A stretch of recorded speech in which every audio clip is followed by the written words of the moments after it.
Hello, hello, hello. How are you? It's so good to see you today. So, how is everyone? There is Francis. Yes, I know Francis wanted to join in. So, that is terrific. Hello. Yay. I told them that if I recognized and called their names twice after seeing them on here, they could join. In fact, I'm real curious to see if Laura Renfro has joined because she sent me an email because I called her name twice. So Sonia is here. Hi, sweetie. Marcia's back. Hello, Marcia.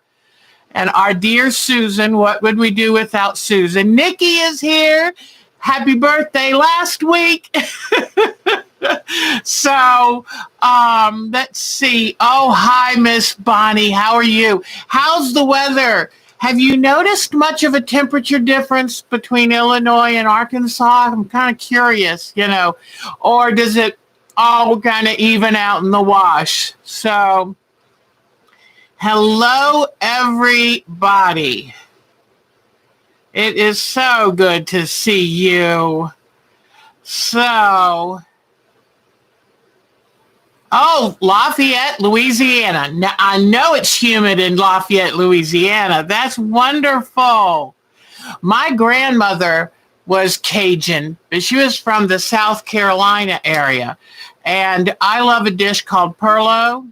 I told Mark, I want to go out of this world with a big plate of Perlo in front of me. So that's my plan. It is good to see you all. There's Laura. Hi, sweetie. Yeah, I just told him I sent you an invitation to join our group. I was so tickled to get your email. So, because I never know.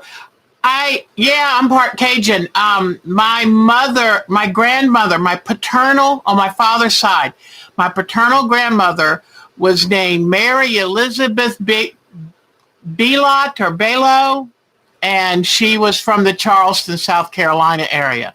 So she taught me how to make this. She taught my mother, who wanted to make it for my father because that was something he grew up loving. And so then my mother taught me, and I have been making it ever since I moved out on my own. And finally, I was reading one of Pat Conroy's book about the Low Country and in South Carolina, and he mentioned Perlo. And I was like, oh, wow, there is such a thing. So I love that part of my heritage. So a little bit of French, a little bit of Indian, a little bit of African American, you name it, And then my grandfather, my father's father, was French Canadian. So, and then my mother's side was English. So anyway, hi, Lisa Capon. How are you, sweetheart? I'm having a little bit of a hot flash, and I'll tell you about that. Because I hadn't really been having hot flashes, especially when it comes to sharing time with y'all. But everything changes.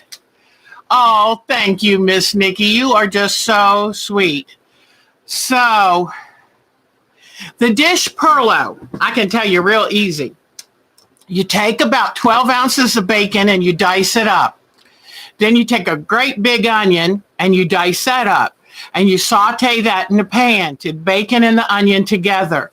And then you put a can of tomato paste and 5 cups of water and a good amount of salt and pepper and 2.5 cups of rice, and you cook it. Now, I've seen some people that call it kind of a red rice, I've heard, back in South Carolina, and they'll add like andouille sausage or whatever. But for us, it was just onion, bacon, tomato paste, water, and rice. And oh my gosh, I love that. And I love it better the second, third, and fourth day.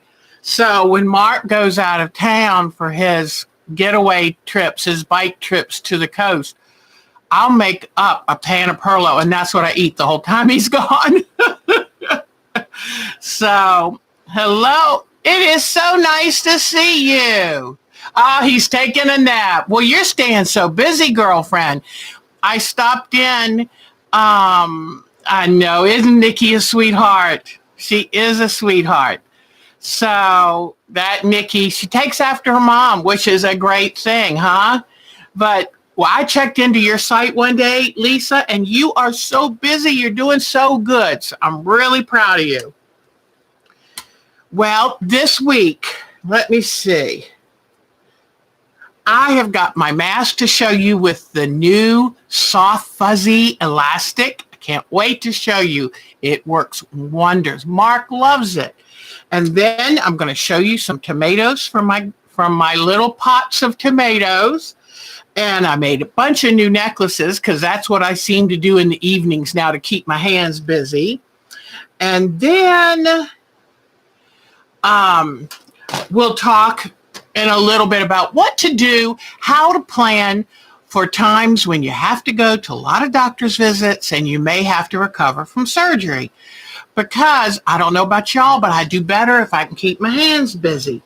In fact, when I had my ruptured Achilles repaired, I was in recovery after the surgery working by hand on my granddaughter's quilt. And the nurses got a kick out of that. And then about that time, the pain kicked in and I didn't quilt anymore for a couple hours.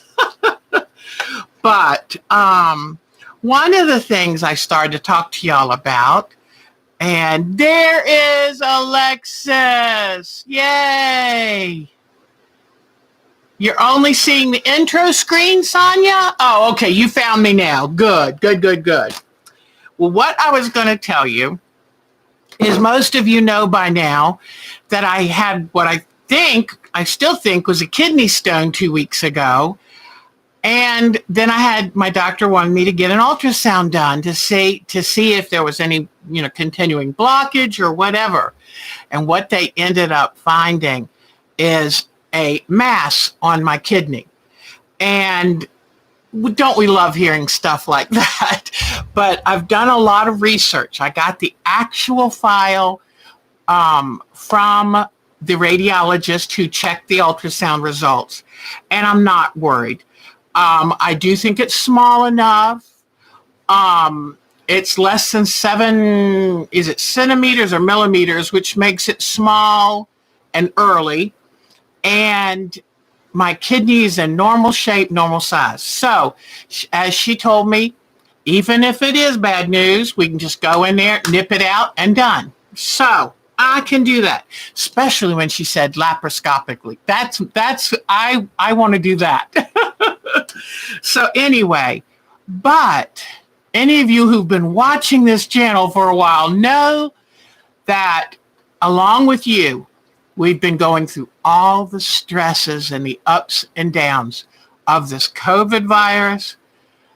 And it does lead to a tremendous amount of stress. And even if you're not fully aware, it's like right there humming all the time.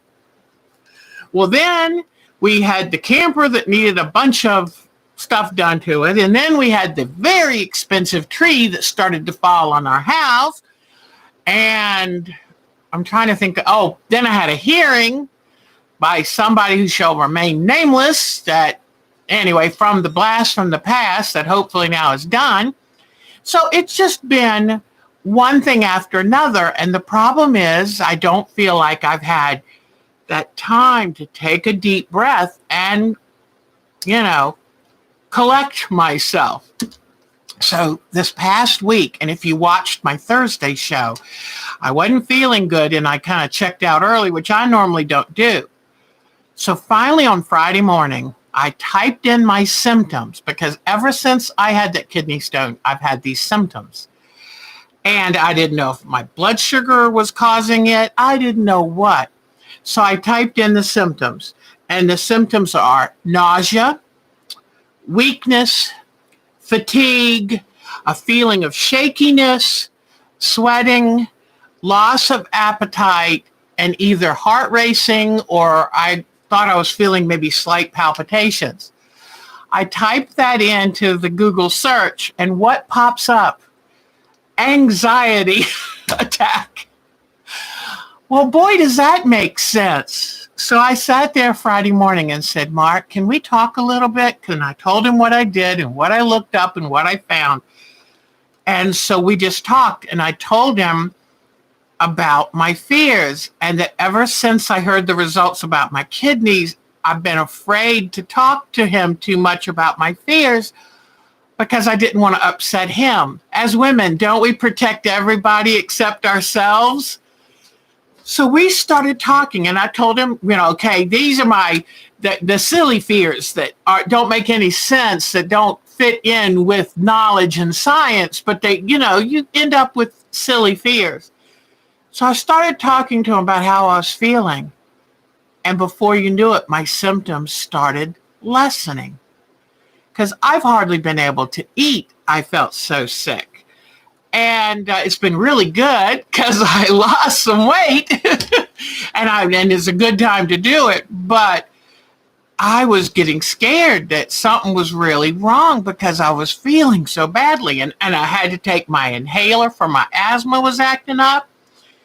So anyway, it's funny how you have to read in black and white what you should realize is going on. But, I want you all, and I'm telling you all this, not for sympathy for me. I'm going to be fine. But our whole country is going through a lot of anxiety. And I think we've had it up to here. Okay? We've had it. We're done with it. And we feel a sense of helplessness. At least a lot of us do. And so the reason I'm telling you this is because a lot of people are feeling this way. And in fact, when I went in for my doctor's visits 2 weeks ago, they asked, are you feeling depressed or anxious? Like, yeah. So anyway, I just wanted to let you know so that if you're feeling that way too, you can understand what it is. And I like to share with you what I'm going through because at some point in time, you might go through it too. And, I come on here and I'm all happy and I usually am. I'm a very upbeat person. But you know what? Life gets to me too. And from things way back in my past, I am an anxious person. And I don't fight it and I don't regret it because I'm also artistic and I think I'm also kind of a nice person. So it's just part of the package. But it's also good for everybody else to know because sometimes the media portrays life as if you are a good person or a smart person or a valuable person, you have a great life and you're just enjoying every moment. That's not true. And the older we get, the tougher some of the challenges. When I was reading about this kidney thing, it comes with age. I mean, hello. So, I was telling my son, the hardest part for me was telling my son because he just had a baby last Monday. And I've got lots of pictures of baby Donnie and a couple of Russell. But I didn't want to tell him, so I kept it quiet for a week, and I finally told him Thursday night. And unfortunately, it's probably why I had an anxiety attack on camera Thursday right after that. But I told him, I've had 11 surgeries. So trust me, people, that part, I'm not worried about. And so let's just get it taken care of and done. Oh, there's a Mark sighting. Woohoo! And so anyway, but now what I wanted to tell you, because if I tell you something that, could be wrong, I try to give you a solution. So I research this and I go to only medical sites. I don't believe most things on the internet. I want to go to the Mayo Clinic or WebMD, some place that's really, really true. I will never tell you something unless I'm pretty sure it's true. I mean, I've investigated the best I can. So one of the things they said is try to exercise 30 minutes a day. If you're unable to exercise, at least go and sit outside for a bit of time because there are strong correlations between outdoors and nature and emotional and mental well-being. Try some meditation. Just maybe sit and contemplate some wonderful things, your favorite memories, something you'd like to do. Make up an imaginary world, and what would it look like? What would it feel like? Journaling. And you know what? That's pretty good because we just made journals the last 2 weeks. Journaling is good, and let it be stream of consciousness. If you want to journal and just get all your thoughts out, and consider a gratitude journal so you can focus on the wonderful parts of life. I love our Nadine from Germany. She goes out every morning and takes a picture of the sunrise because she wants to focus on the good things that are in the world. What a lovely idea. So I will show you those pictures too. They also said, eat good. Don't just eat those comfort foods. Eat well, lots of fruits and vegetables, and get a good night's sleep.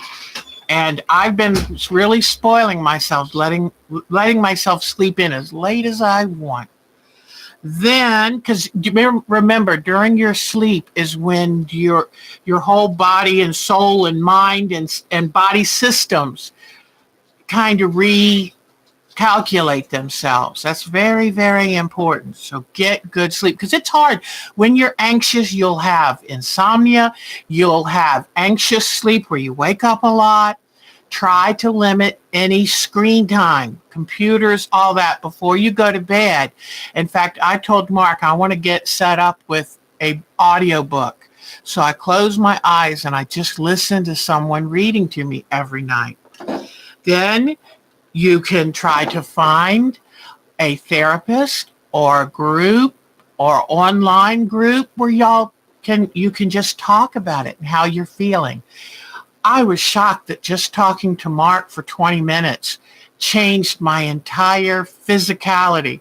Because understand, when you get in an anxiety disordered state, your body's throwing out chemicals, cortisol, and I'm trying to think, there's one more that it's what your heart kicks out. Susan probably knows. What is your adrenaline? So when your body kicks out those, it causes all your symptoms. And when you aren't in a true fight or flight, then what does your body do with all of those chemicals floating around? And if you can't interrupt it, it can kind of get stuck. It's like if your gas pedal got stuck on high speed, So just remember that if you can, try to interrupt that panicky feeling. And another thing just from me that I told my son, I heard this years ago, but monsters live in the dark. And what that means is if we can vocalize the things that are worrying us or scaring us, it takes their power away. You see what I'm saying? So if I secretly say, well, I don't want to die, and because that's a little thought that popped in my head when I heard I had a mass on my kidney. Well, saying it out loud no longer makes it a secret thing you're carrying it around. It's just a silly, normal thought, and it thought, and you said it, it passes, it's gone. So anyway, I hope this didn't bore you too much, but I do like to share what I'm going through so that you understand me better. But mainly, if it happens to you, the greatest thing gift I've ever been given in life is by other women my age sharing their life experiences, because feeling like you're not alone makes a huge difference. So anyway, so that's what I thought I would tell you. And then so far as I don't even know yet what I'm going to have an MRI so they can more closely look and say, what is that puppy? And but I know I'm going to have to be seeing some doctors, and I may have to have surgery, outpatient, I'm pretty sure, laparoscopic, easy peasy. And But I'm going to start planning now for what things can I take. Is there a good magazine? My ebook, my Nook book, I'll take. But sometimes I can't concentrate on reading. I'm nervous or anxious. So then I'm going to make up some little kits that'll fit in my pocketbook of different sewing things and a crochet bag. Because I was talking to Mark about this, and he said, sometimes when you do your sewing, you have to concentrate. Do you need something that's just mindless? I went crocheting. So I'm going to pack up little things like that because I find if I keep my hands busy, then it helps me relax all over. So anyway, that's what I wanted to tell you. And, but just if I plan ahead, then it's going to make sitting in a doctor's office so much easier. And also I'm going to plan ahead to what questions to ask. Maybe keep a little notebook. So, but anyway, that's all for that. I'm feeling so much better, but I did notice that the anxiety brought back on some hot flashes. And I thought I was getting almost done with those.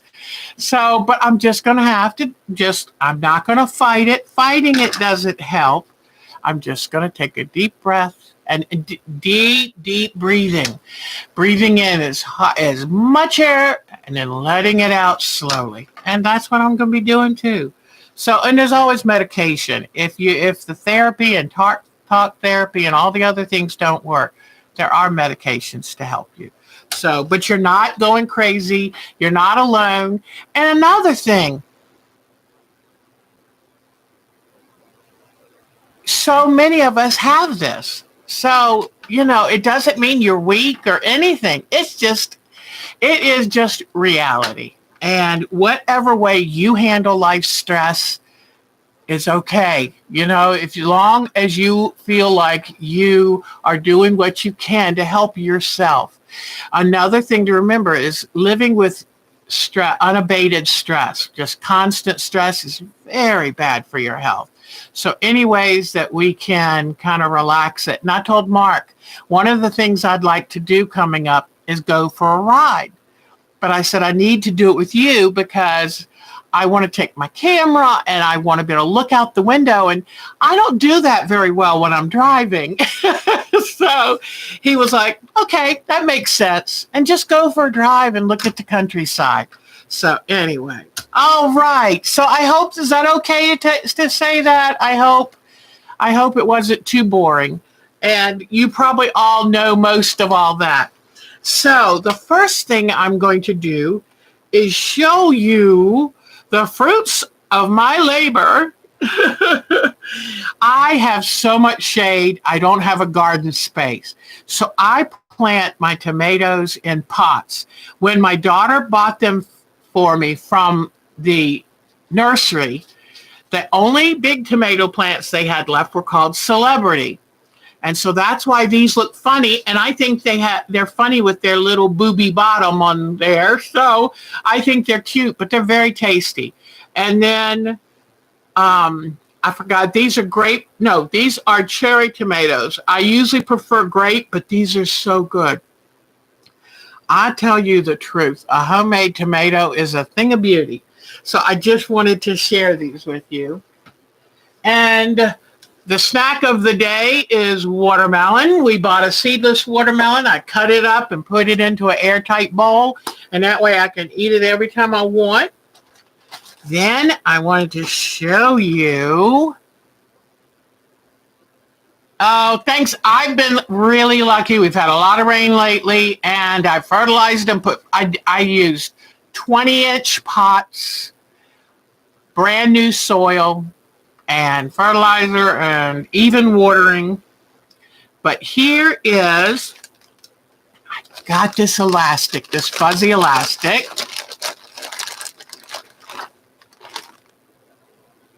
Oh, that's cute.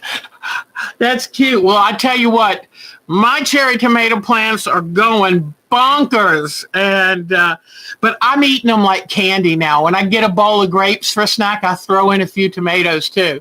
So here is that wonderful, wonderful soft velvety elastic. See? And it truly is as soft as velvet. So here's one mask that has it put on, and I'll show you.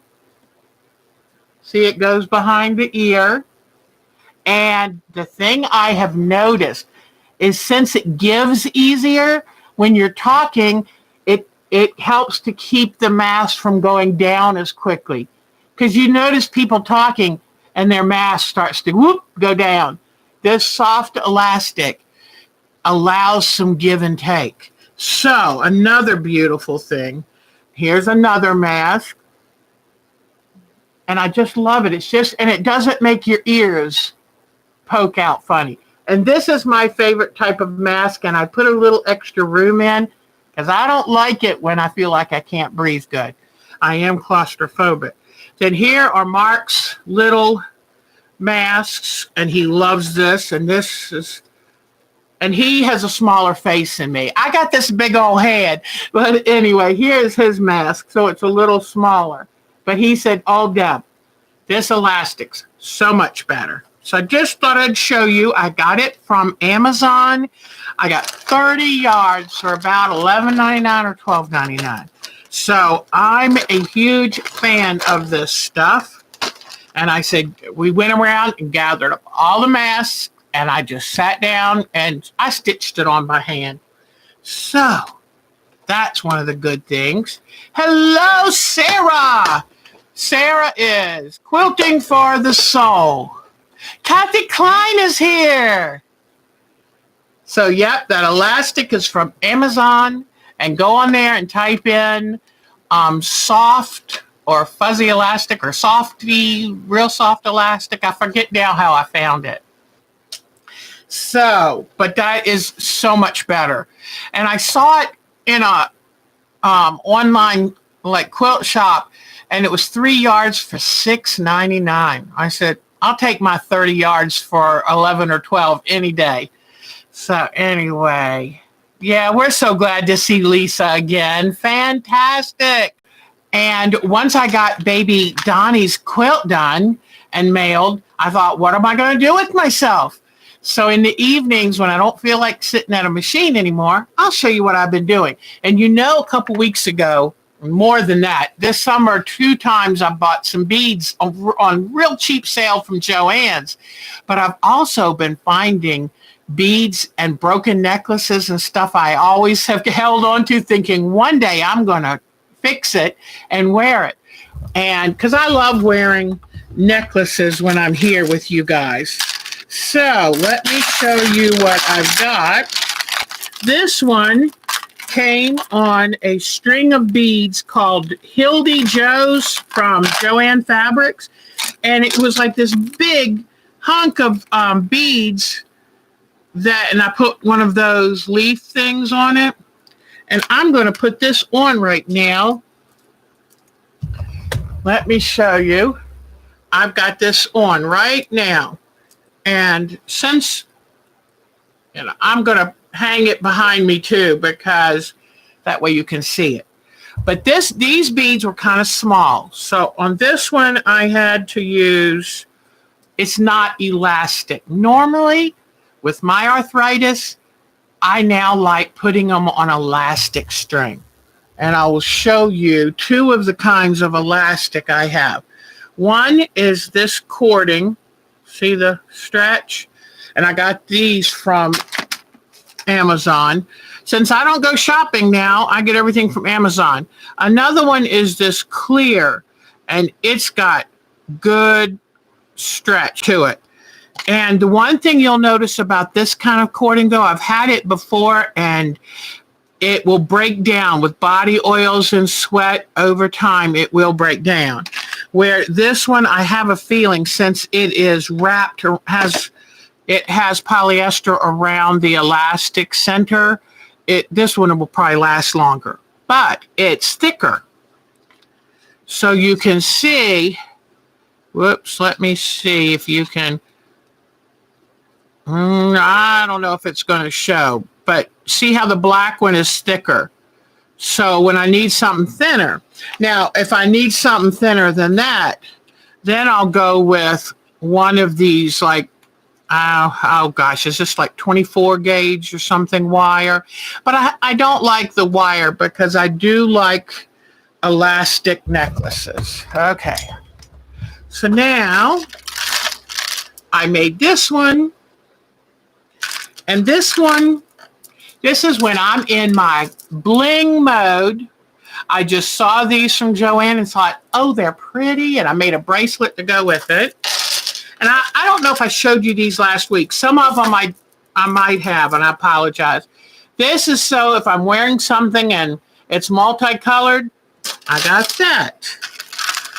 Then this came. This one, I had most of the beads already. See this? And these kind of got long, but this luckily is on that elastic string, so I can get it over my head. Because I'm finding even lobster claw clasp are hard to work with.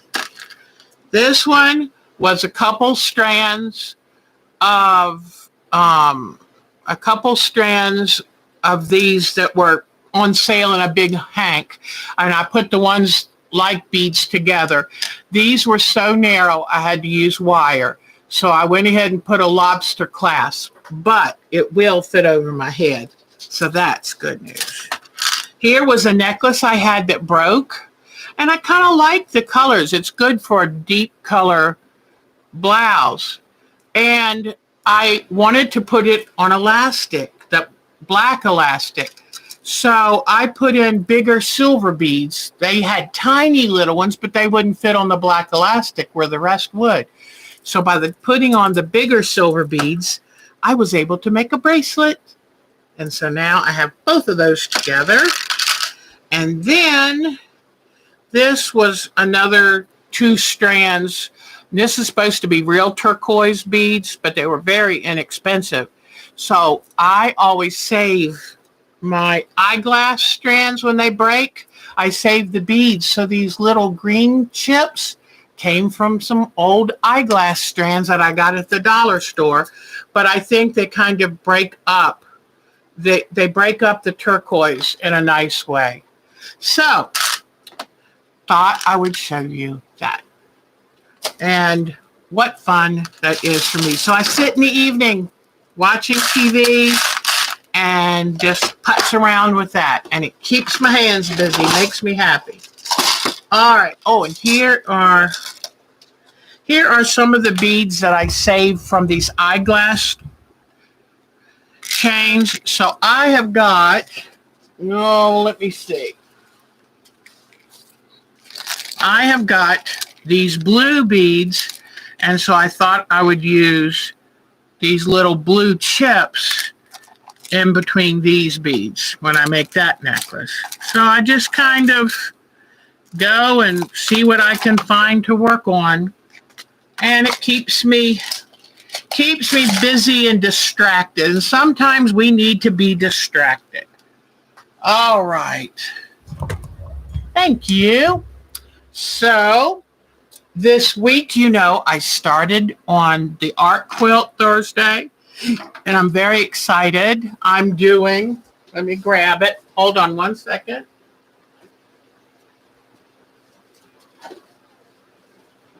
Okay. I am working on doing my interpretation of these dogs. And so I've got my background worked out, and now I'm drawing the dogs in place, and I'm doing my system of folding the paper into 16 equal rectangles, and then folding this into 16 equal rectangles, both of these. And then that way, see how I drew lines for this so you could see the rectangles. And then you only draw what you see in that rectangle, and it really helps you to get an accurate drawing. And so then, once I finish drawing the dogs, I will then start working on the colors. And you see that dog? That's a black and white dog, but do you see all those different colors? Even some black and brown. Because when you really look, you go, wow, black is a more complicated color than you would think. So that's why it's good to have plenty of fabric to choose from. And so I'm kind of excited about working on this now. So I think this is what I'm going to be working. I know I'm supposed to do favorite childhood memory, but right now I just can't get excited about it. In fact, that reminds me, I just read my AQS. I'm starting to read. Yeah, exactly. That's it. And that just happens to be rectangles because I thought, I don't think I want to divide it up more than 16. But you're right. But it's the easiest way to replicate and enlarge. It's a great way of enlarging. Let's say you have a small photo and you want to make a bigger. That's the way to do it. It's a great way to enlarge. So, it's not easy. But you have other gifts, Nikki. You know, that's the good news. You have plenty of other good gifts. So, but I'm sorry, that's not easy for you too. What was I getting ready to say now? I forgot. I'm having a senior moment. But anyway, I was talking about that dog. Oh, I know what it was. So I was talking about I just can't get excited about doing a favorite childhood memory. And I had a difficult childhood, and there were good memories, but sometimes it's maybe my anxiety lately is not letting me access that right now, but I don't want to go there right now. But anyway, I read a great article from the editor of the AQS magazine, and she was talking about this quilt. You know, she gets so excited to start a quilt, and you start cutting the fabrics, and you got this image in your head of what it's going to be. And she said and this was some years ago, and one day she just thought, I don't want to do any more cutting and working on this quilt. I just don't want to work on this quilt. So she packed it all away, put it away. Well, then the other day, she needed white background fabric, and she remembered she had a big piece of white background fabric in that quilt. And she always felt like, gosh, you know, I shouldn't take that fabric out because that's for that quilt. But she hadn't worked on it in ages. And so when she got the white fabric, used it for her new quilt, and then kind of looked back over the fabrics and kind of said, okay, I don't want to make that quilt anymore, but I could take these fabrics and make 2 quilts for the grandkids. And I thought, that's wonderful. What a helpful article. Because you know what? Sometimes we'll start a project and we just sour on it for whatever reason. Maybe the colors are just not speaking to us. Maybe the design's not speaking to us. And my counselor one time said, maybe that project has taught you all that you needed to learn from it. And I thought, well, I like that, but it might just be some laziness too. But anyway, but you know what? Let's don't beat ourselves up over not finishing something, because you know what? It shouldn't have power over us. We create. And okay, we bought the fabric, but like she said, she had bought the fabric so long ago, she only paid $2 a yard for it. So it's certainly not worth beating yourself up for.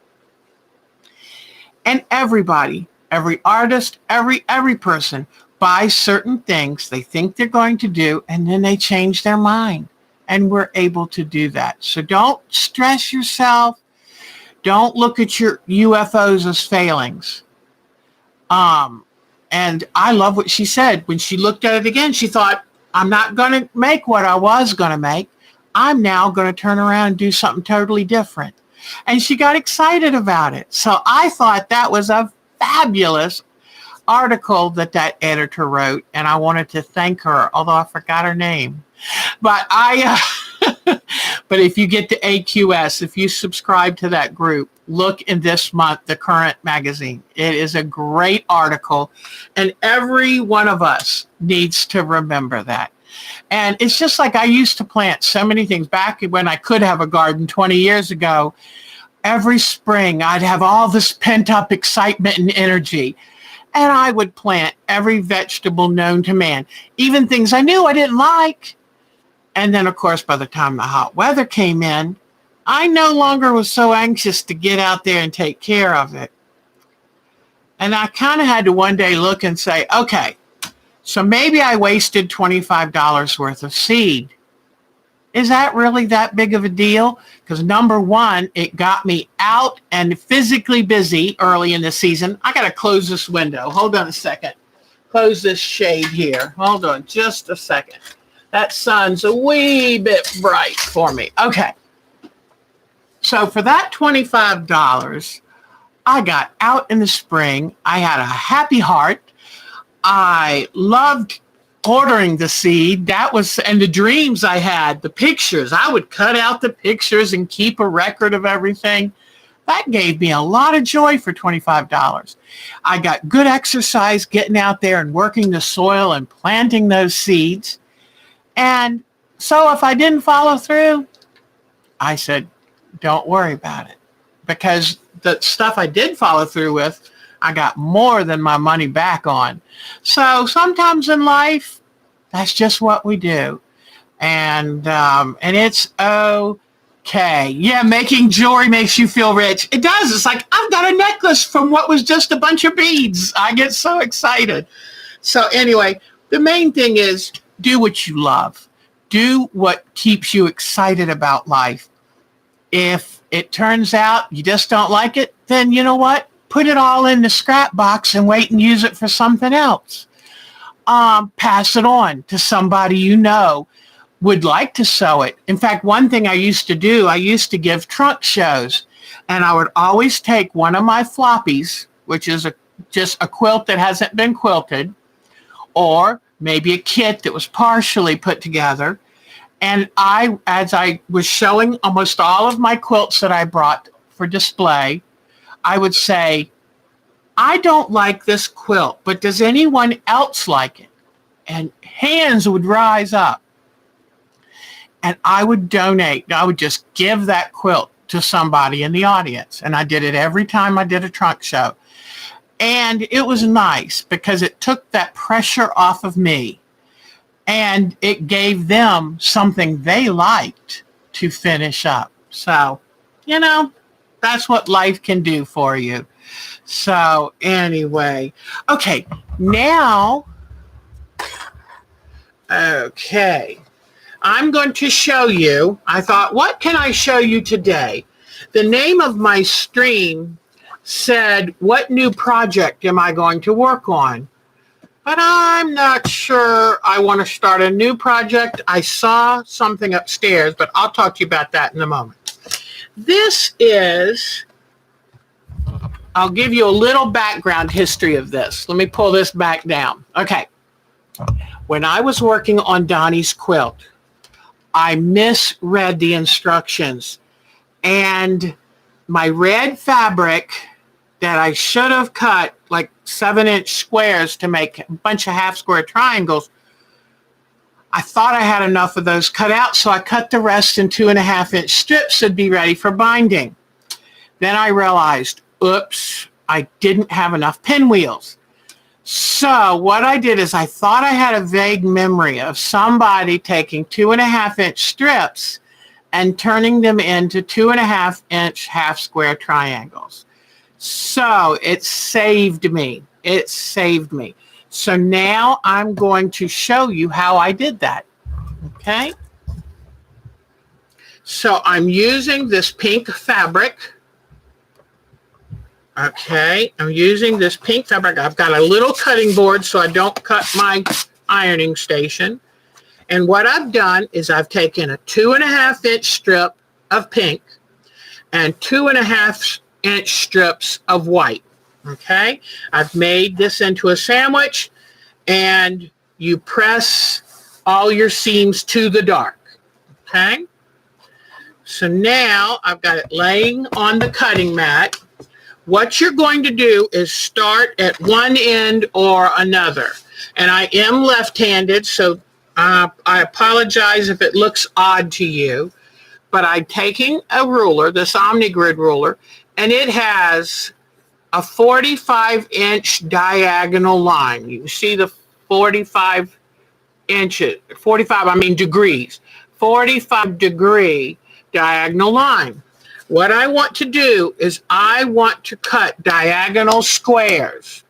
Okay, so just watch me here. So I've got my chalk marker, and I'm going to take this 45-degree line.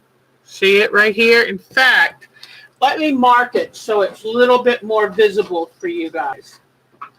I'm going to take some painter's tape and mark it, and that way it'll make it a little easier for you to see.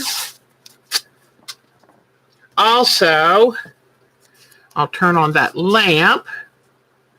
All right, so I put this blue tape right along the 45-degree mark. Then I come as far to one end as I can, making sure I've got it on the, you know what I'm going to do? Hold on one second. I've got two little mats. Let me see. Okay, there we go. I'm going to put a couple mats together so I have more room. Okay, got that together. I lay this here. Whoops, let me turn them this way. There we go. And I'm going to lay this here. My other smaller mats are upstairs, so that's why I'm having to do this, because I have a giant mat, but it's over on my cutting table. Okay, making sure all this is laying flat. I'm going to start at this end so I can get as many half square triangles as I possibly can. I've got the tape on the 45-degree line, and I want that on this straight seam, because then I know that this is a good 45-degree angle. And I better move this in just a wee bit. Hold on. Because this is going to be my first square. So I come and I draw with the yellow, I draw the line. Okay.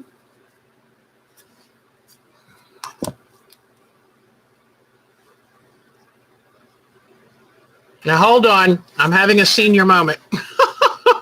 I now need to go this way. Hold on. Oh, poo. You know what? I should have practiced this before I came on. I'm going to go ahead and cut this real quick. Let me be thinking here. I told myself I should practice, but you know me, I like to wing everything. Okay, so what I'm wanting is I'm wanting to have a triangle and a triangle. That's right. So now what I do is I move over 2.5 inches and I place the 45-degree line right there. Let me see. 2.5 inches away from that. I draw that. And then let me see. If I angle. I can't believe I just did this. Now I got so excited I can't remember. Hold on. Hold on. What I'm trying to do is to make a square out of this. So I come back to this corner Okay, I need my 45 degree to line up perfectly, up and down. Okay, then, so now I've got it. Okay. And then I come over here. Now the 45 degree, I'm using this 45 degree line, and I put the ruler all the way at this point over here and do that. So watch what happens. Sorry it took me a moment to remember it, but that was so 3 weeks ago. But anyway, okay, so now I've cut this. And it's, you say, well, it still doesn't look like a half square triangle. Well, give me just a moment, and it will. Now, this does waste white fabric, but you know, the background fabric is the cheapest to buy. Just remember that. Okay, so I want to make sure 2.5 and 2.5. Okay.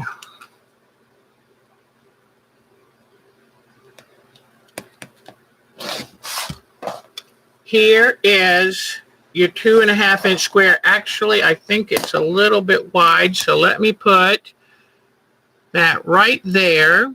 Okay, let me put it across here on the line. Now cut it, and you'll have a 2.5 inch square triangle. So what you're doing, you see there's very little waste of the red. Unfortunately, to get your angle, you have to waste a little bit of that. But what I needed was to make the most out of my,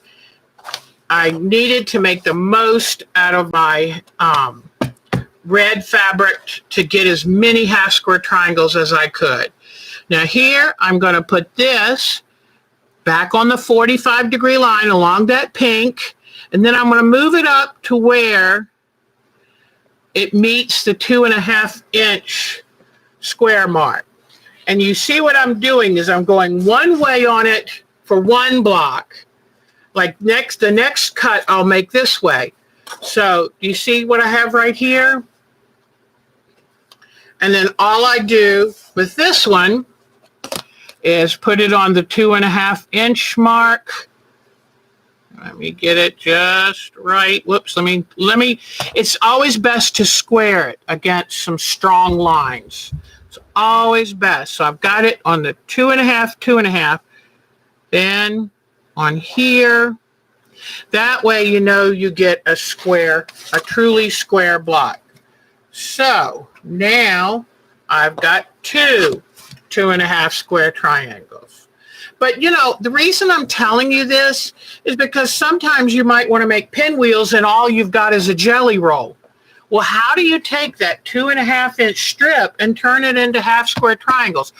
I do not want to cut triangles and sew them together. Then you have biased edges and it's a mess.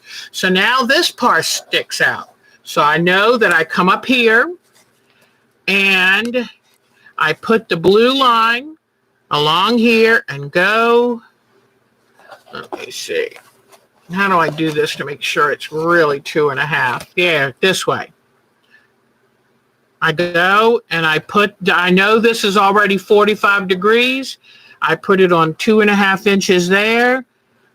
It's 2.5, 2.5.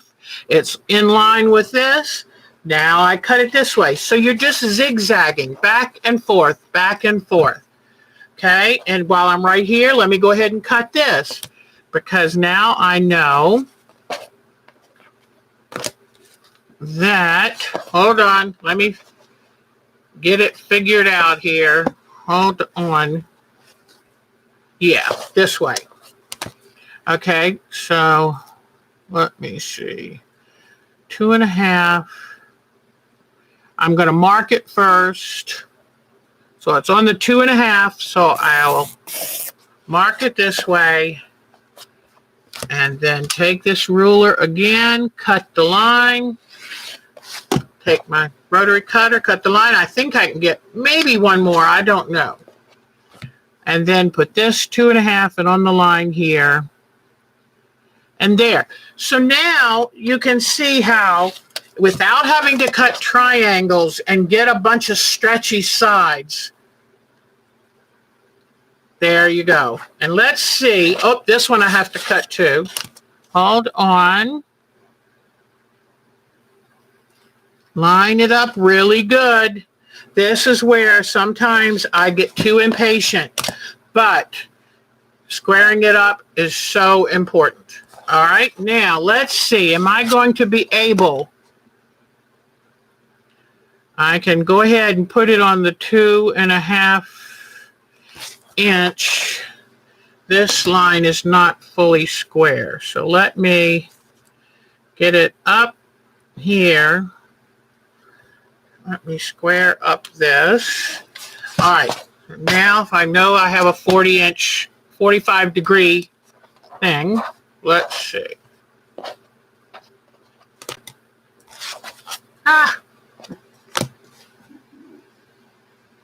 2.5.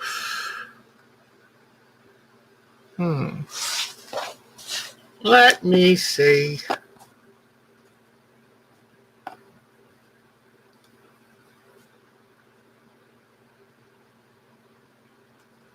It's going to be a little close.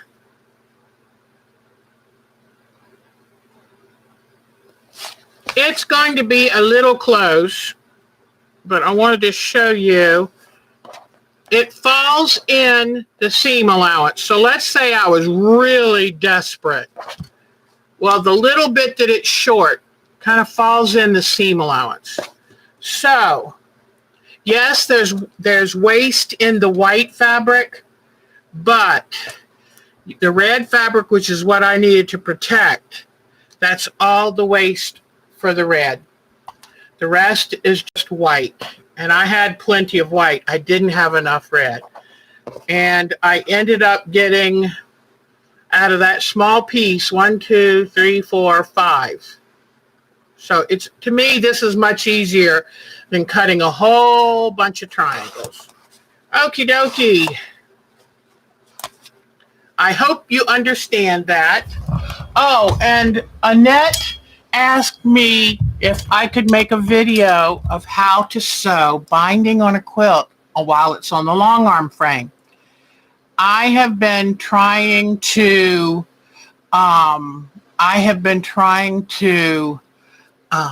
edit that and realized last night I had the sound off, so I'm going to have to narrate it. It's going to take me a little while. I apologize.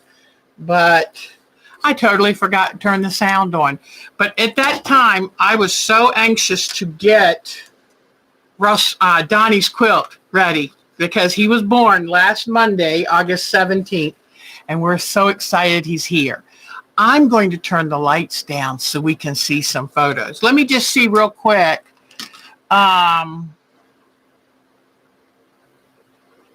Okay.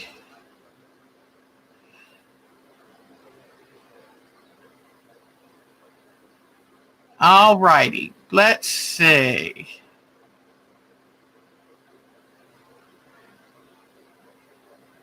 Okay,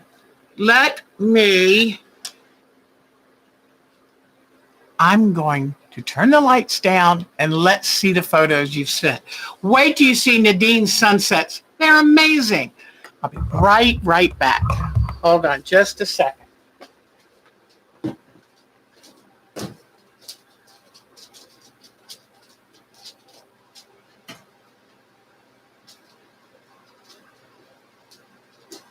Oh, there was one more thing. There was one more thing I was going to talk to you about. I had a woman look at the room tour and see that lamp right up there? She wanted to know how I made the lamp cover. Let's see if I can zoom in a little bit on it. Whoops, hold on. See that lampshade cover right there? Okay, I told her that I would tell her today in today's thing. What I did is I measured the lampshade. I measured it. Then I cut a piece of fabric, a good length along the width of fabric so that I would have a nice ruffle. But I also cut it an inch longer at the bottom and an inch wider, an inch wider at the top and at the bottom. So I took, let's say, the width of fabric. Whoops. Okay, I took the width of fabric and I cut it the measurement of the lampshade plus 2 inches. Okay, so let's say if it was 10 inches, I made it 12 inches by width of fabric. And I don't know if I used the whole width of fabric. That might have been too full, and I wanted enough light to come through. But this is what I did. I hemmed up the bottom, double folded up the bottom. You always want to, where people make a mistake in making curtains and skirts and stuff nowadays, they don't leave enough fabric at the bottom to have a good weight to weight the curtain or the skirt down, and it tends to look uneven. So always leave at least an inch. If you've got it, leave 2 inches, and that will give a nice hang to whatever you're making, whether it's a valance or a skirt or just side curtains. At the top, I folded just barely down and then made a bigger fold again. And that was going to be the ruffle casing. And then I used a thin strand of a hard, tough string. And I didn't want to use elastic because I didn't, figuring out circumference is not my thing. But I did use some really tough nylon string. And so then when I put it on the lampshade, I tightened it and tied a double knot. And that way, it stays on the shade itself. There's not a fire danger. You don't want that fabric falling in and touching the bulb.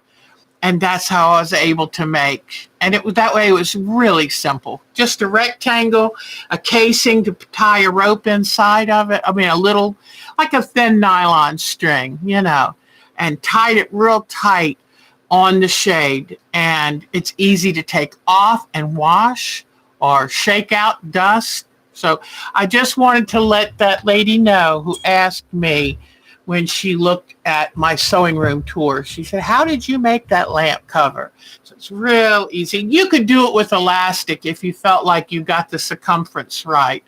But I just used a rope and tied it nice and tight so that I knew it wouldn't halfway fall or catch on fire or anything like that. So anyway, and the nicest thing is I chose fabrics. I made my valances and curtains and everything. And so all of it goes together. So I enjoy it. That's what I love to do. Get a good deal on fabric and then make pretty things. So all right. And I am, at some point, if my son watches this, I am going to try to learn how to do a new program on here with y'all so that I can show you photographs better. But I just haven't had time. I apologize. All right. So we saw Alexis's last week. We've seen Dee Hepworth's beautiful work. Let's see what Bonnie's been up to. Yes, she has been working on our COVID quilting blocks, and she's doing a beautiful job with them. There's Michelle Lang's beautiful blocks. And then she's working on making a pattern to have trees and bark because she's going to do a COVID community quilt. And here is her beautiful sashing and the blocks in the middle with the cute trees. Isn't that just precious? That's going to be a wonderful quilt. I absolutely love it. And what she did is made the blocks with the trees the same size as our 8.5-inch blocks. So beautiful, beautiful work, Miss Bonnie. We love it. We love it. Okay. And here's another one. So she's trying to work how she's going to set the blocks up. And the best way to like spread the colors around. She's got a few more blocks over here. Now, any of you, I forgot to mention this. Any of you who are working on these, if you need an extra block or two, feel free to make them. It's not going to matter. If you want to make your quilt a certain size and need some blocks, you go for it. All right. I'm going to come back to Cheryl's because we are going to talk about something. Cheryl had a question for us. So, okay, let me see. I'm working on that dog quilt on Thursdays. I was showing people the other day. This way, I edited the photo to make a close-up of the dogs. There is the original. And my art quilt is only going to show just a little bit beyond them. And then I wanted to be able to look at shapes and components and like what are the things on the ground? What do the grasses really look like? Because I'm going to thread paint those grasses. So I saved the photo in black and white, which can really simplify it down to the basics. Here, I just did shapes. I wanted it just to show me the dominant shapes. But I have an Adobe photo editor, and I did it in here. Here was outline drawing. And so it just really puts in sharp contrast the outlines of the dog. And this thing that's over here in the photo, I never noticed it until I did the special effects. And then here's just the outline drawing that the young man, George, did himself. Very talented artist. But see, this, my eye kind of blocked it out. But by saving it in other formats, it shows you. And here I did a high contrast. That was because I really wanted the dog's shapes to really stand out, to make it easier for me to make sure I got every shape correct. So whatever way you want to save them to make it easier for you to create art, do it. So I keep those all in a folder, and they're there when I need them. Okay, now here we'll show little Donnie. And these pictures are in whatever order, but there he is right after birth. I just love those big, healthy babies, I tell you. He was 8 pounds, 1 ounce. Here he is. And she went to the hospital after 9 and had him at 10:15. I tell you the truth. Is that amazing or what? And here's my very proud son, Christopher, holding his new son. You know what's cute is now I can say, how are the boys? And there's beautiful Nikki holding her son, Donnie. And he's just beautiful. His name is Donato, and I love that. Here he is getting his first bath.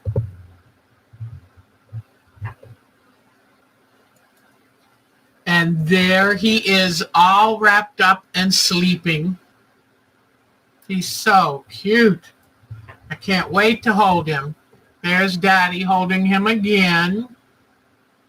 And I bought my son a shirt that he loves Star Wars. He has since he was a child. And it says, I am your father. Since they all had to wear masks in the hospital, I thought he would want to have that shirt. So everybody knew who he was. And there is Mr. Donato coming home from the hospital. Doesn't he look like a sage? Like he could tell you everything about the world already. And there he is in that little car seat. Boy, does he have a whole big life ahead of him. Isn't that amazing? Then here are Nikki's parents, her beautiful mom, her dad, and Nikki and Donato. And they are now they're living in a family home. The parents put an addition on their home, and they're trying to work in a generational home. And I I can tell you this. I'm so happy to know they're taken care of. They're going to be well fed and well loved. And I think that is so awesome. Here is Donato in his little, what do you call a tiny bassinet? Because she has the coolest bassinet. There he is. They got him all swaddled. You know, when I had my babies, we kind of forgot about swaddling. Here is my son and Russell running across the deck. Isn't that the cutest thing? He's got his little boy haircut now. Here is Donato, my Donnie, laying all freshly bathed in his own little crib. They say he wants to be held a lot, so I don't know how much time he spends yet in his crib. But luckily they have a binky for him because, boy, they need binkies. This is the quilt that I made for him. And it got there. He was born Monday. They came home Wednesday, and he got it Friday. Yay! So it worked. But these are all the little pinwheels I was telling you about where I cut my reds wrong. So, but it all worked out.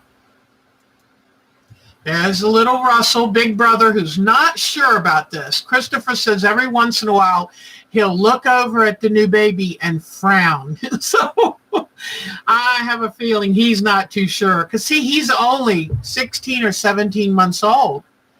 So here's Nikki again. She does a lot of skin time with him, which really settles him beautifully.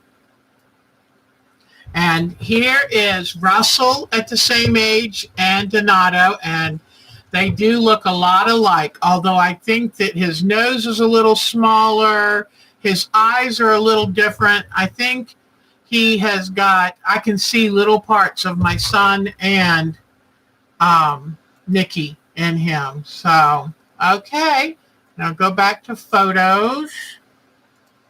And you remember Dora's, her wonderful dragons. Love Dora's. And then you remember Jody's. Oh, that's right. Her junk mail journal or notebook that she carries around. So brilliant. So brilliant.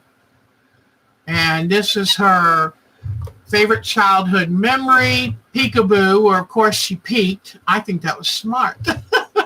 So let's see. What else? Don't let me forget to come back to Cheryl Lemons. So here are, what a gift. Nadine finds a way to send us gifts all the way from Germany.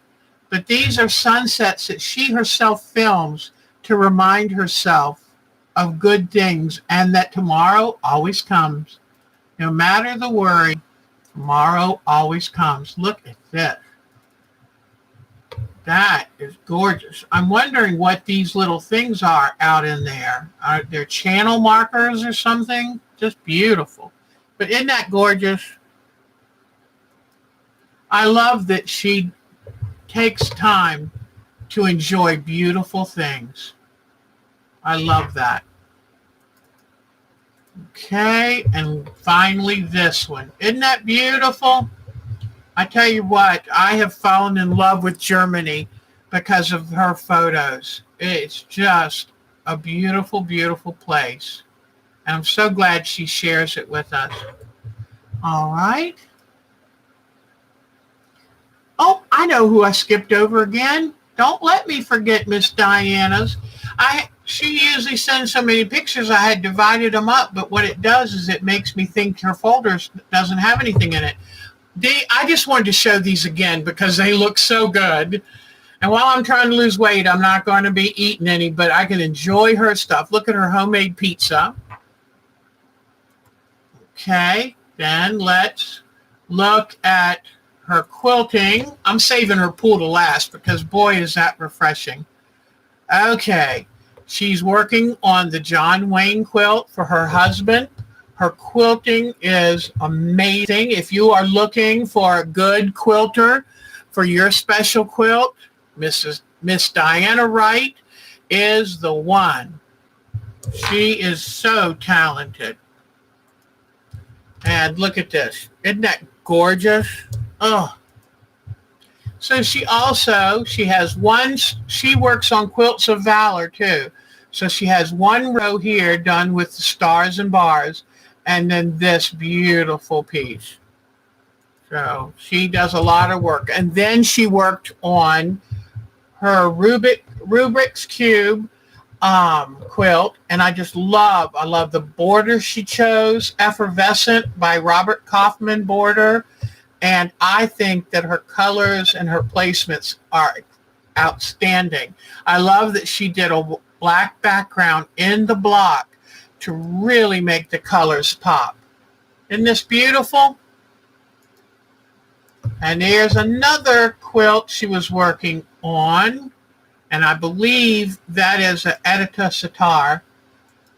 And there's something. Oh, okay. These are the Quilt of Valor. So talented woman. And now let's go to the pool because we could all use some enjoyable shots of a swimming pool. Here is her pool and her nice automatic pool cover. Look at that. Oh my gosh. I would jump in so fast. All my clothes on. It doesn't matter. Isn't that beautiful? And look at the lighting up under the edge of the roof and under the diving board. I mean, it's just looks so beautiful at night. And, Texas with that big sky, you have those beautiful blue skies until almost 10 o'clock at night. In fact, it's about the color of her pool. Beautiful Texas nights. So there's her automatic cleaner. Must be nice. Look at this thing. Doesn't that look inviting? And a beautiful edge. And look at this squirrel. Every day he's been getting closer and closer. He is so anxious to find out what that water is. You can imagine in Texas, you don't just see water like that every day.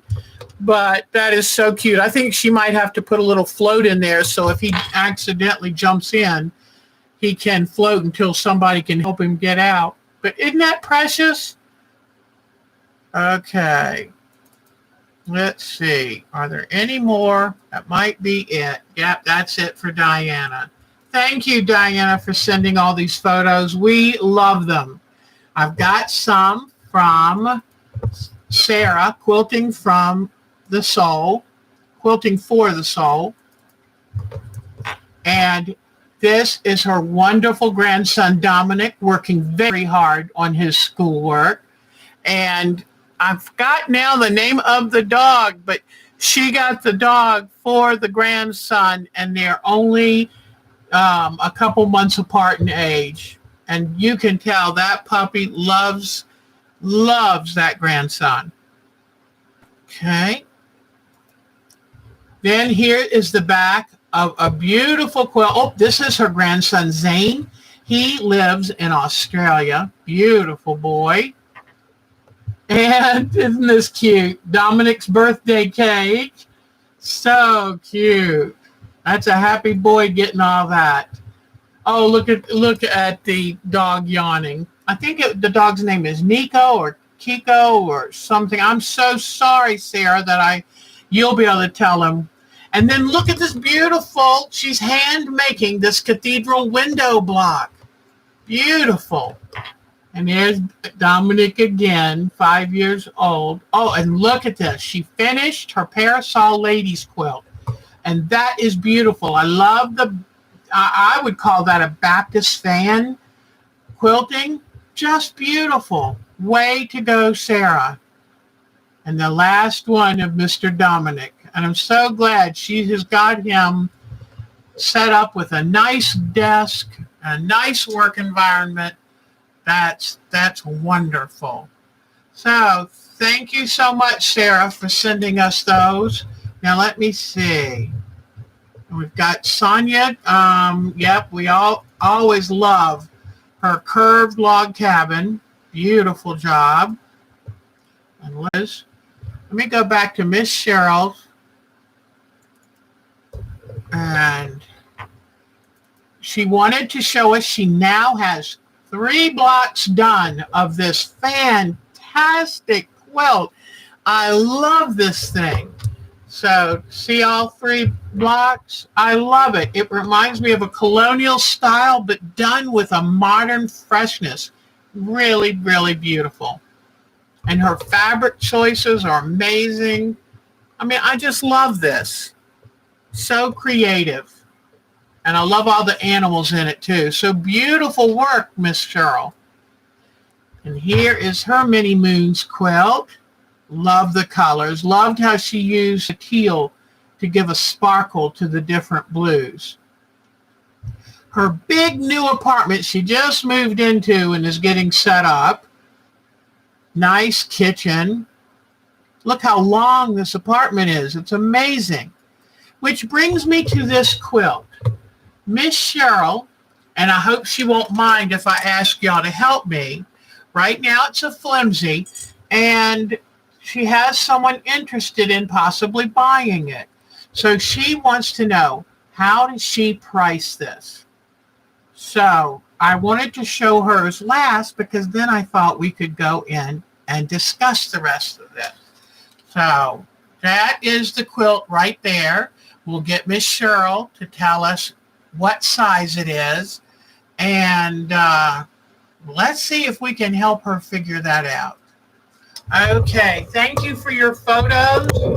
Please send them to ourtimetoquilt@twc.com. We love being inspired by your work. We love seeing the family members you love. And we are always the wiser and the more inspired by seeing your photos. Okay, Teresa Louise, hi, sweetie. Nice to see you again. Nice to see you again. Oh, thank you for telling us about that. And did you, let me see if you also told us the dog's name, because I'm sorry I forgot. Ziggy. Oh, that's great. That is great. That is great. Okay. So, wonderful, wonderful pictures. Thank you, Miss Susan. You're so good. You don't mind that okay. So, were those all pieced blocks, number 1? Were they pre-printed or pieced? That makes a difference. Then what size? Bye-bye, Nikki, sweetie. What size will the quilt be when it's finished?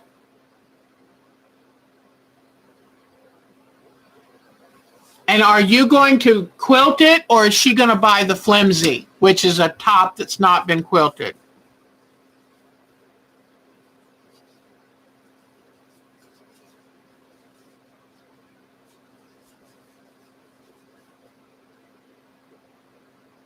Oh, that's okay, Susan. You do what you need to do, sweetheart. You give us so much of your time. Don't even worry. Do what you need to do. So,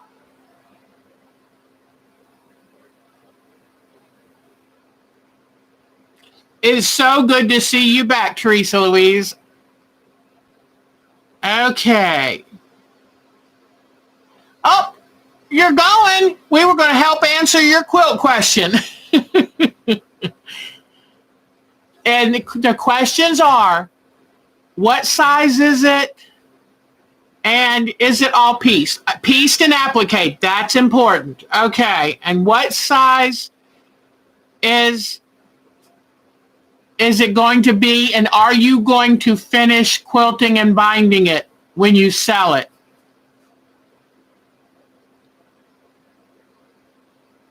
Good, good, okay. And do you have an idea of what size?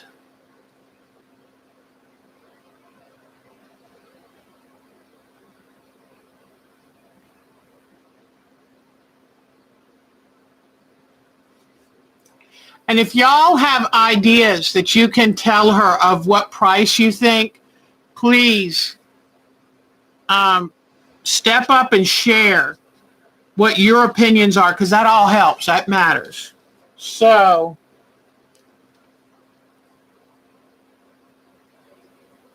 I'm I'm saying a couple hundred to $300 depending on the size of it. But what you have to end up deciding, this is a tricky time right now. It's what will the market bear? You can price certain things, anything you want, but will the market stand up to it? So, oh, thank you. Jody's here. Hi, beautiful. It's so good to see you. So I would say if the quilt is throw size or bigger, I don't know. What are your thoughts, guys? This is where I can really use your input too. But you've got to look at your fabrics for a quilt. How much time is in a quilt? Yes, exactly, Bonnie. Oh, Cheryl, I'm sorry you're buffering. I'll email you about it.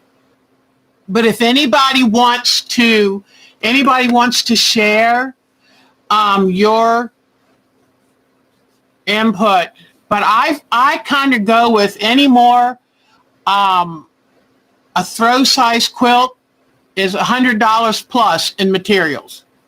So, that's why I think a minimum price would be $200 and go up depending on how much time you put into it.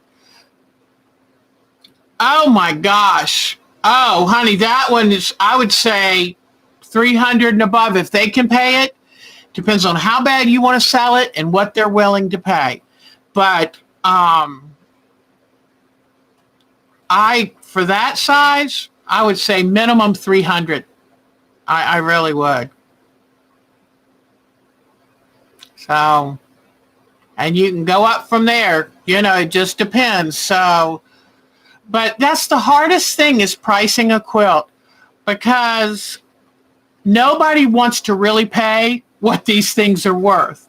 I mean, people think, oh, it's a blanket. No, it's not a blanket. It is a quilt. It is a work of art. It is something that you created, and it takes a lot of time.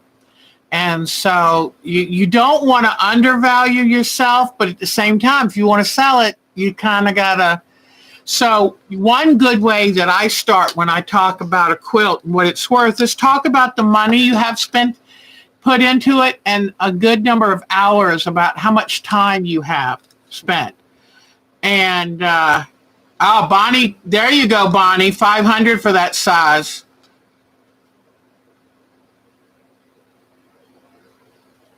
And, and then that is a good way too, what Bonnie said is say, if I were to charge what this quilt is worth, it would be $500 and then see what they can afford and go from there. And you kind of have to, you never want to lose money, but you also want something for your time.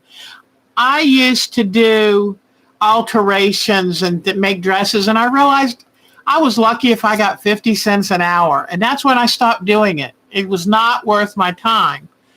But it just depends.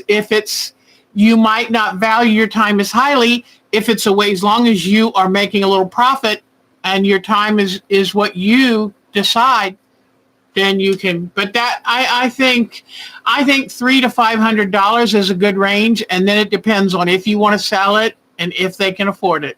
And nobody's going to fault you one way or another.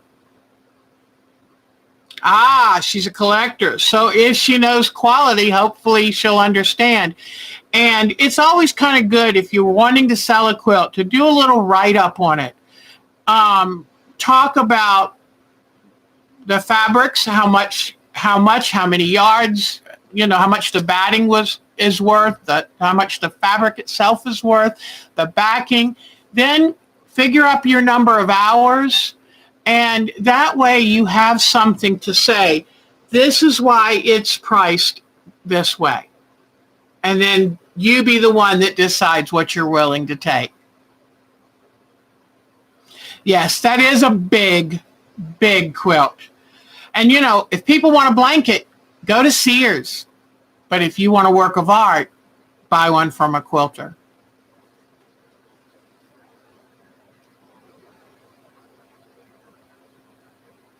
Gotcha. And you might be able to look up on Google and see what people are getting for their quilts.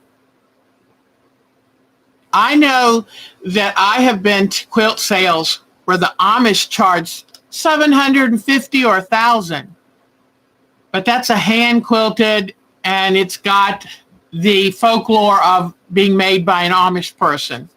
So, but you know what? Whatever the market will bear, and if you really want to sell it. So,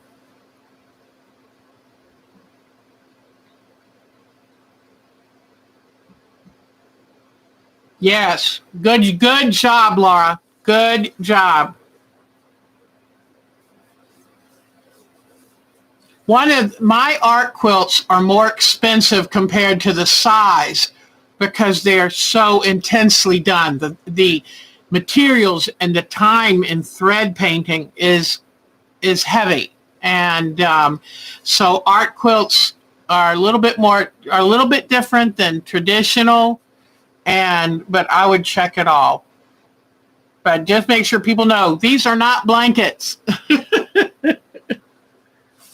I'll never forget they had this $100,000 quilt. This quilt was amazing and sold for like, I don't know, was it 100,000 or 10,000? I forget now. I'm going to mess the story up.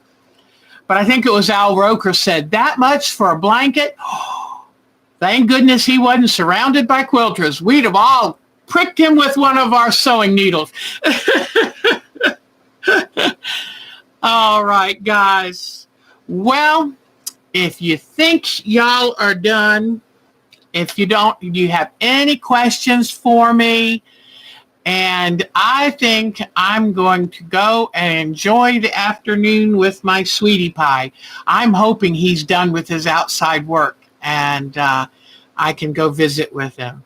So there you go, Cheryl.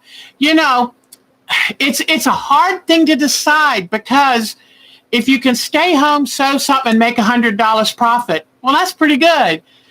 And you just have to figure out how much do you want to make the money versus how much do you want to really get what you're worth? And that's a hard thing to decide.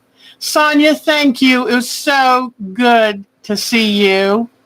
Every time I see Miss Sonia, I just love you to bits.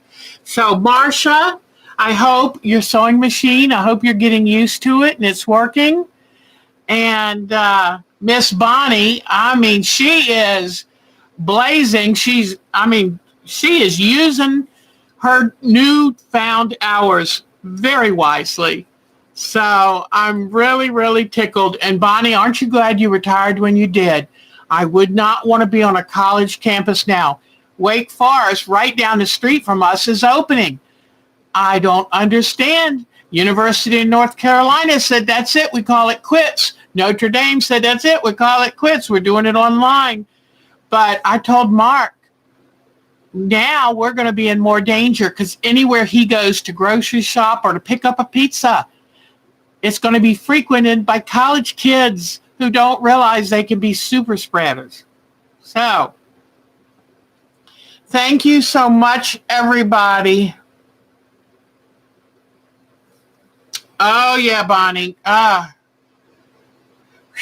know you got, and they said when we read the news article about it that they were testing them. But one of the young men who arrived from Florida hadn't gotten his test results yet. Well, what good is it to test if you're not going to wait and see what the results are? So I don't believe it.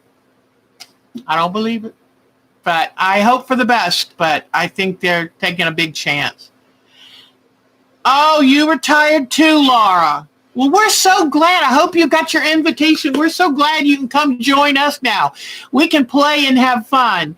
Oh, and I was going to tell you the answer to what new project am I going to start? I'm going to go back to a project I just did a class in January, and I'm going to play with that a little bit and keep working on my dog art quilt. So that's my answer. It's like, instead of starting something new, I saw that prepackaged, not quite finished quilt from a class I took, and I thought, I want to finish that. So anyway, have a good week. Oh, good job. Yeah. Amazon's the way to go. I have my stuff delivered to my door. It's going to feel weird if I ever walk into a store again. So have a great week. Okay, everybody? Do something just for you. If you have any symptoms of anxiety, I gave you some good things to try. And just remember, we're all here for you. And this too shall pass. This too shall pass. So have a good week. Find some time to be creative. That's what makes the life fun. Okay? Bye-bye, guys. I love you to bits. Take good care of yourself. Oh, yes. LaFleur is one of my things I'm going to do. That is, I keep looking at it beside my chair going, now I'm going to have time. Take good care. Laura, it was great seeing you again. Thank you to everyone who added to this. Thank you for being here. Okay? Bye-bye.